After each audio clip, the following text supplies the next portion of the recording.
Hi guys. इस episode के start में सबसे पहले तो हमें एक फ्लैशबैक दिखाते हैं कि 7 साल पहले जब आनरान नई नई रिलेशनशिप में आई थी तो वो अपने लव में बहुत ज़्यादा डिवोटेड थी। वो खुद को हर टाइम ग्रूम करके रखती थी, हाई हील्स और फैंसी ड्रेसेस पहनती थी, लेकिन उसका इतना डिवोटेड लव एक स्कमबैग पेजून के लिए था, जो कि एंड टाइम पर अक्सर अपनी मीटिंग का बहाना करके उसके साथ डिनर प्लान्स को भी कैंसिल कर दिया करता था। और फिर उसके बाद हमें प्रेजेंट में ले आते हैं। एक दिन आनरान रात को लेट नाइट अपने प्रोजेक्ट पर काम कर रही थी। नेक्स्ट डे उसने मिस लान की कंपनी में जाकर प्रेजेंटेशन देनी थी, लेकिन यहाँ पर अचानक उसके घर की पावर ऑफ हो जाती है। उसे याद आता है कि शायद उसने बिल पे नहीं करा था टाइम पर। अब वो चेक करती है, पेमेंट करने की कोशिश करती है, लेकिन सिस्टम में एरर आ रहा था। उसे अंधेरे से बहुत डर लगता था। वो फौरन से अपना लैपटॉप उठाती है और भागती हुई यान जोई के घर में पहुंच जाती है। उसे रिक्वेस्ट करती है कि मुझे कुछ घंटे काम करना है, मुझे यहीं पर बैठने दो, मेरे घर में लाइट नहीं है। यान जोई उसे परमिशन दे देता है और उसके बाद उसके लिए एक मील भी प्रिपेयर करके लाता है। वो बहुत खुश होती है कि ये इतना अच्छा होस्ट है। यहाँ पर वो उसे अपना वर्क दिखाने लगती है। कुछ चीज़ों में उसे मशवरा चाहिए था। वो उससे मशवरा करने लगती है हम अपनी गेम का स्लोगन क्या रखें। और ये स्लोगन जो उसने खुद प्रपोज किया था, जब वो हेशा अपने अंदाज में पढ़ता है बिल्कुल रोमांटिकली, तो ऐसा लग रहा था कि जैसे वो ये रोमांटिक वर्ड्स आनरान के लिए बोल रहा हो। एक दफ़ा तो ये शब्द सुनकर शर्मा जाती है और उसके बाद वो लोग अपनी एम्बेरसमेंट को कवर करने के लिए काम की बातें करने लगते हैं।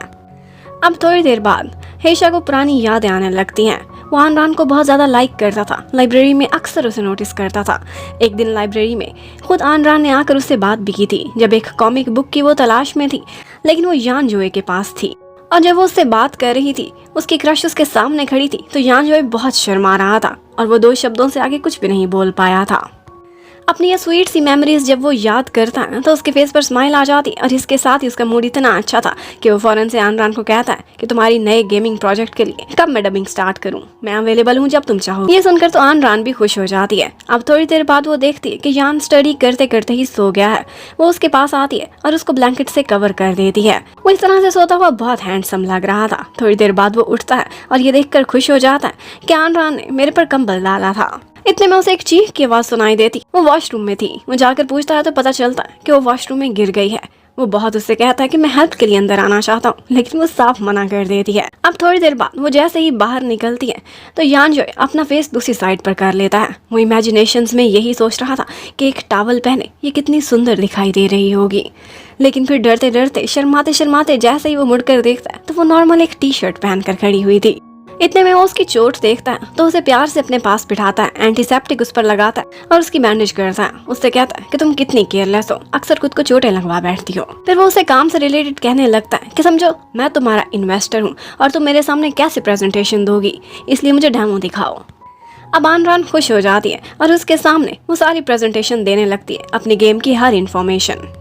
यान जोई उसे बेस्ट ऑफ लक बोलता है क्योंकि उसकी तैयारी बहुत अच्छी लग रही थी। अब नेक्स्ट डे वो लोग मीटिंग के लिए मिस लान की कंपनी में जाते हैं, लेकिन ये देखकर वो सभी सरप्राइज रह गए थे कि सिर्फ मिस लान ही नहीं बल्कि पेजन भी आया था। और मिस लान कहती है कि पेजन और मैं दोनों मिलकर आपके इस प्रोजेक्ट को हैंडल करेंगे। अब आनरान की प्रेजेंटेशन का टाइम था। यहाँ पर मिस लान को पता चलता है कि पेजन और आनरान दोनों एक ही यूनिवर्सिटी से हैं और पुराने एक दूसरे को जानते हैं। वो खुश हो जाती है कि कोलैबोरेशन में तुम दोनों को इजी होगा। इतने में आनरान अपनी प्रेजेंटेशन देती है और इसी प्रेजेंटेशन के बीच पेजन उससे बहुत स्ट्रिक्ट क्वेश्चनिंग करता है। आनरान ने भी अपनी पूरी तैयारी की हुई थी। वो कॉन्फिडेंटली उसके हर क्वेश्चन का आंसर दे रही है। वो लोग फुली प्रिपेयर्ड आए थे। वो एक रोमांस से रिलेटेड गेम थी, तो यहाँ पर वो बहुत सी बातें पेजन को कह जाती है दबे लफ्जों में, जो कि उसके लिए एक टॉन्ट थी, क्योंकि ऑफ कोर्स वो एक अच्छा लवर साबित नहीं हुआ था। अब ये बातें सीधी पेजन को एक तीर की तरह से लगी थी और वो भी बदला लेने के लिए पूरा तैयार बैठा हुआ था। वो कहता है कि ठीक है, लेकिन फिर भी मैं चाहता हूँ कि आप लोग पहले अपनी गेम का एक बीटा वर्जन लेकर आओ। इतनी बड़ी इन्वेस्टमेंट हम कैसे करें जब पहले इंडिपेंडेंटली काम करने का आप लोगों के पास कोई एक्सपीरियंस ही नहीं है। अब वो सारे परेशान हो जाते हैं और साफ लग रहा था कि पेजन जानबूझकर उनसे रिवेंज ले रहा है, लेकिन आनरान कहती है ठीक है, नेक्स्ट वीक हम बीटा वर्जन निकालेंगे। और आगे से पेजन कहता है कि अगर इसका सक्सेस रेट 80% रहा तो फिर ही तुम लोगों को इन्वेस्टमेंट मिलेगी। और ये क्राइटेरिया बहुत स्ट्रिक्ट था। जब वो लोग बाहर आते हैं तो बाय को और हु को बहुत गुस्सा आता है। वो सोचते हैं कि पेजन जानबूझकर ये हरकतें कर रहा है क्योंकि उसे आनरान ने रिजेक्ट किया है और अब वो अपना बदला लेने की कोशिश कर रहा है। एक तरफ तो इतना स्वीट बनता है, दूसरी तरफ वो इतना हिपोक्रेट है। अब यहाँ पर बात तो हो रही थी पेजन की, लेकिन यहाँ पर बाय की और हु की आपस में लड़ाई होना स्टार्ट हो जाती है। वो बिल्कुल एक बिकरिंग कपल की तरह से रिएक्ट करते थे और आन रान को अपनी टेंशन भुलाकर उनकी लड़ाई खत्म करानी पड़ती है। अब उसके बाद वो तीनों शाम को एक जगह पर खाना खाने के लिए बैठे हुए थे। यहाँ पर उन्होंने हेशा को भी बुलाया हुआ था। यहाँ पर वो लोग अपने काम से रिलेटेड डिस्कशन भी कर रहे होते हैं कि यहीं पर ही हेशा को एक कॉल आती है और उनको पता चलता है कि एक बहुत बड़े प्रोजेक्ट के लिए उसे ऑफर हुई थी। जब पिछले साल ये प्रोजेक्ट लॉन्च हुआ था तो सोशल मीडिया पर इसे बहुत ज़्यादा सक्सेस मिली थी, लेकिन वो इस ऑफर को रिजेक्ट कर रहा था। एक्चुअली वो सिर्फ अपनी खुशी के लिए, अपनी सेटिस्फेक्शन के लिए काम करता था, वरना उसे पैसे कमाने की ज़्यादा ज़रूरत नहीं थी।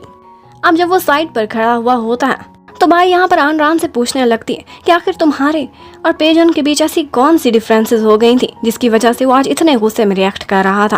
प्लीज़ हमें अपनी स्टोरी बताओ, तुम दोनों का ब्रेकअप कैसे हुआ था। अब आन रान पहले तो वाइन पीती है, उसे ड्रंक होना पड़ता है ये सब सच बताने के लिए, और फिर वो बताती है कि किस तरह से यूनिवर्सिटी में एक दिन वो अपनी आर्ट गैलरी में खड़ी हुई थी। वो अपनी एक पेंटिंग पर सबको ब्रीफ कर रही थी कि यहाँ पर ही उसकी पेजन से पहली मुलाकात हुई थी और आर्ट गैलरी के डायरेक्टर ने उन दोनों की वहाँ पर एक इकट्ठी फोटो भी बनाई थी। और उसके थोड़े ही दिनों बाद पेजन ने आन रान को प्रपोज किया था और सबके सामने वो दोनों एक कपल डिक्लेयर हो गए थे। आन रान पेजन के साथ बहुत सिंसियर थी, लेकिन पेजन बहुत प्रैक्टिकल इंसान था और वैसे भी उसे आन रान की लाइफ को रूल करना, होल्ड करना बहुत पसंद था। वो हमेशा उस पर अपनी मर्जी जमाता था। वो उसे छोटी मोटी इंटर्नशिप कराने से मना कर देता है और कहता है कि तुम ऐसा कोई भी काम नहीं करोगी, जब तुम्हारी डिग्री कंप्लीट हो जाएगी तो कोई प्रॉब्लम नहीं, मैं तुम्हें किसी अच्छी जगह जॉब दिलाऊंगा और तुम बड़ी कंपनी में इंटर्नशिप करना। और उसकी वजह से उसने बहुत सारी ऑफर्स को डिक्लाइन भी कर दिया था। आन रान को तो लगता था कि वो दोनों जल्द ही शादी कर लेंगे, अपनी पढ़ाई कंप्लीट होते ही, और हमेशा साथ रहेंगे। लेकिन पेजन के माइंड में कुछ और ही था। उसके लिए अपने कैरियर से बढ़कर कुछ भी नहीं था। उसने एक नई गर्लफ्रेंड तलाश कर ली थी जो उसके लिए ज़्यादा सूटेबल थी और उसको फ्यूचर में सक्सेस भी दे सकती थी। अब वो बार बार आन रान को इग्नोर करता रहता था और एक दिन आन रान को पता चलता है कि वो उसे छोड़कर अपनी नई गर्लफ्रेंड के साथ अपनी फर्दर स्टडीज़ और अपना कैरियर बनाने के लिए यूरोप जा रहा है। वो उसके पास आता है और कहता है कि हम ब्रेकअप करते हैं क्योंकि हम दोनों मैचिंग नहीं हैं। वो उसे रोकने की कोशिश करती है, लेकिन वो उसे साइड पर करता अपनी नई गर्लफ्रेंड के साथ बहुत मज़े से निकल जाता है।